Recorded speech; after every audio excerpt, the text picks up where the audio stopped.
This is one that doesn't get preached very often in church. It's these two scriptures.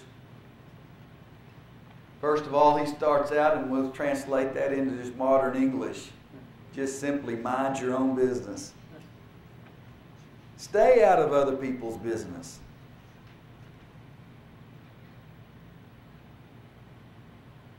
I'd say that probably a lot of that falls under gossip. But simply worry about your own business.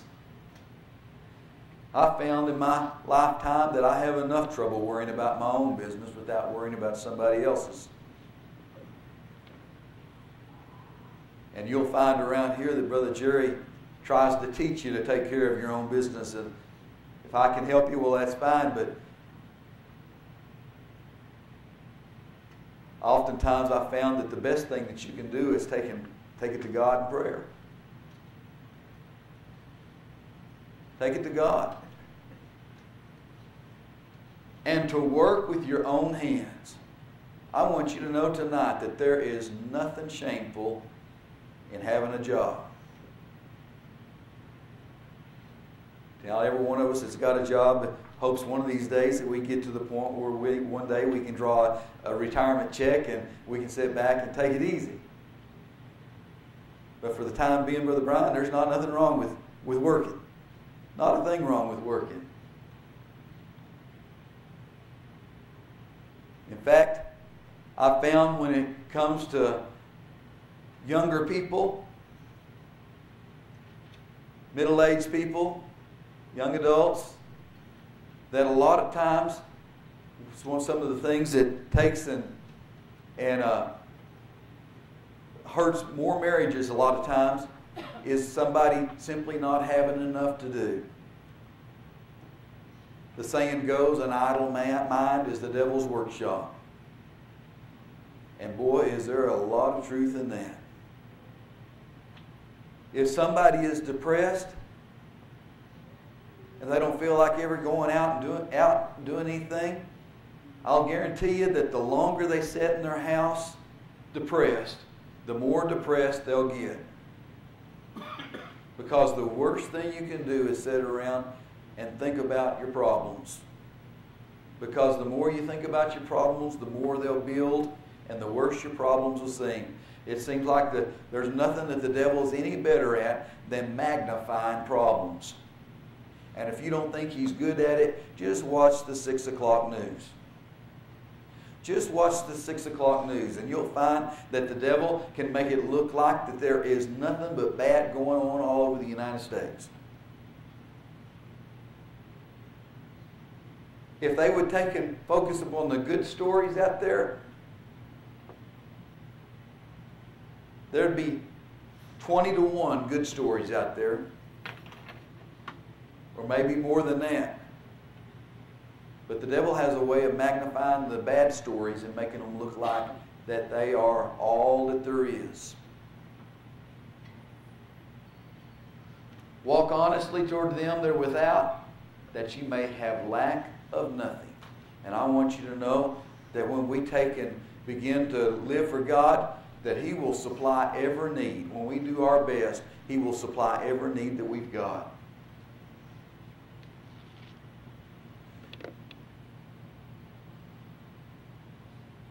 Paul starts out and tells them, I would not have you to be ignorant concerning them which are asleep. Those that have already died and went on to be with the Lord, he said, I will not have you to be ignorant about them. For if we believe that Jesus died and rose again, even so them also which sleep in Jesus will God bring with Him.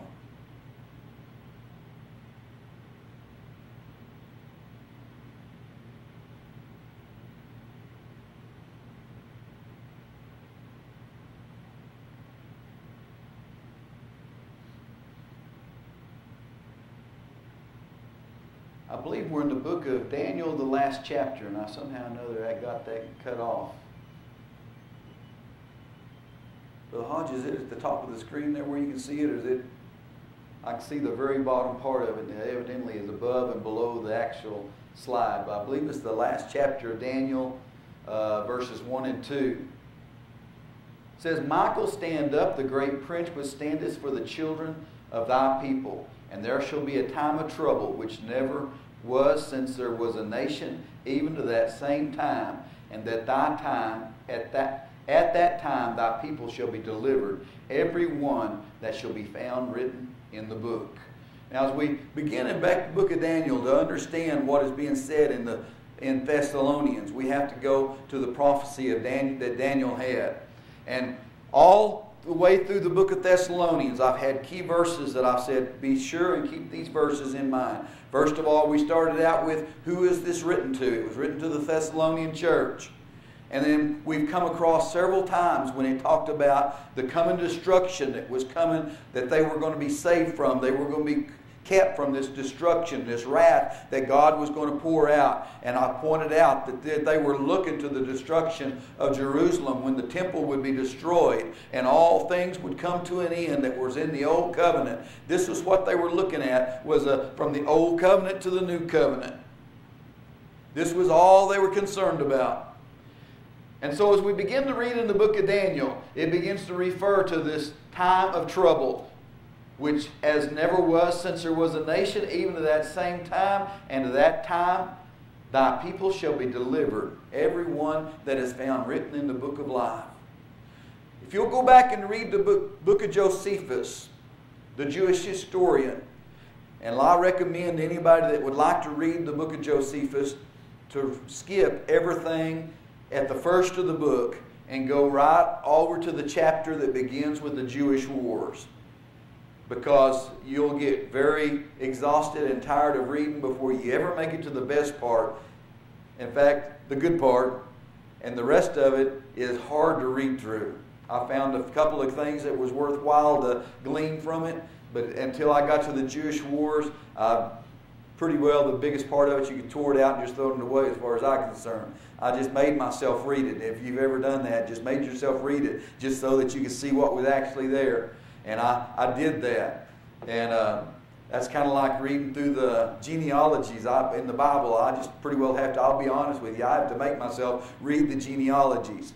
And I've done that, will do that because I know hidden away in between some of the genealogies is a few little gems that are pretty good.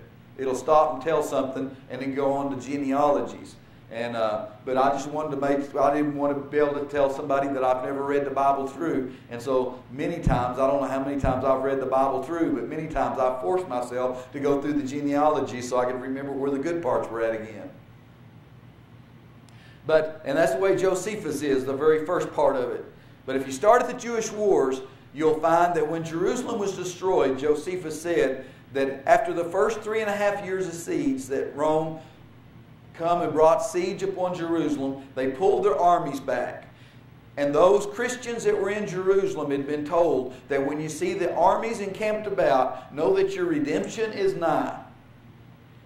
And when Titus pulled his armies back, the church, Josephus tells us, fled to the mountains. And the scripture in the Matthew 23 told them, said, whenever you take and flee, don't come down from the housetop and gather up your goods. Don't come in from the field. You haven't got time. Pray that your flight not be on the Sabbath. Why? Because they locked the gates of the city on the Sabbath day. And Josephus reports that whenever they pulled their armies back, the church fled Jerusalem. And then Titus brought his armies back and laid another 3.5 years of siege upon the city of Jerusalem before he come in and completely destroyed it. And this is the time of trouble that Daniel is talking about that would be upon their people. But the church, he's saying, thy people shall be delivered, and everyone found written in the book, those that had their garments ready. There's been a lot of trouble distinguishing when it comes to the 10 virgins about what the parable really means. And everybody that's been in Pentecost for any length of time has heard them talk about that they went back and got oil in their lamps. And there they have trouble with the story because they've always taught that there's not a second chance after the rapture.